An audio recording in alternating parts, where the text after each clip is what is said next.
బెంగాల్ నుంచి, బీహార్ నుంచి, ఆ ప్రాంతాల నుంచి వచ్చే కూలి వాళ్ళు వస్తున్నారు కాబట్టి వ్యవసాయం చేయగలుగుతున్నాము.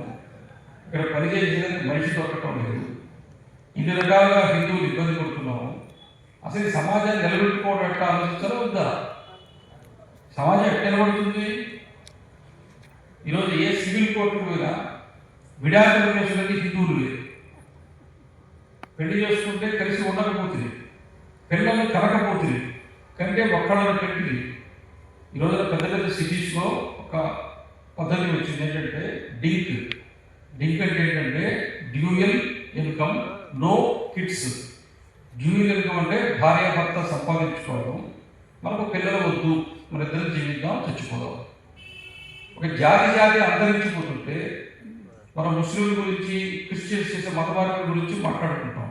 అసలు నీకు నువ్వే లేకుండా పోతుంది, వాడు దాకా పెట్టవుతారు.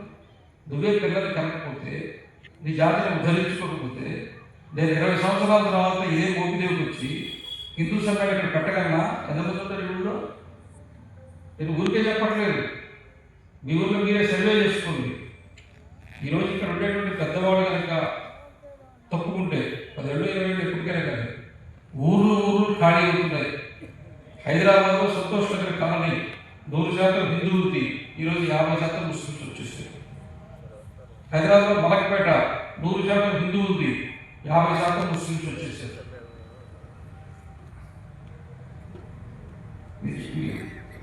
విజయనగర్ కాలనీ 60% ముస్లిమ్స్ వచ్చేసారు. ఎందుకని? హిందువులు ఆస్తులు అమ్ముకుంటున్నారు, ముస్లింలు కొనుక్కుంటున్నారు. కడప జిల్లాలో రాయచోటి, ఇప్పుడు అన్నమయ్య జిల్లాకు ప్రధాన కేంద్రంగా ఉంది.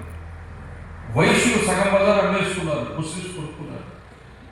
ఈరోజు కడపలో, రాయచోటిలో, పీలేరులో, మదనపల్లిలో, చిత్తూరులో, పలమేరులో హిందువులు ఆస్తులు అమ్ముకుంటున్నారు. గ్రామాల్లో కూడా ముస్లింలు కొనుక్కుంటున్నారు.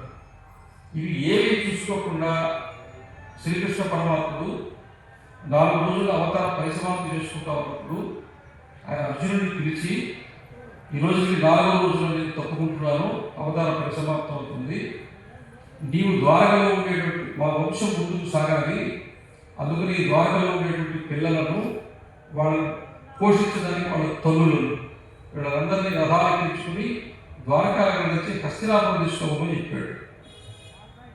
ఇక అర్థమైందా? శ్రీకృష్ణుడు ఏ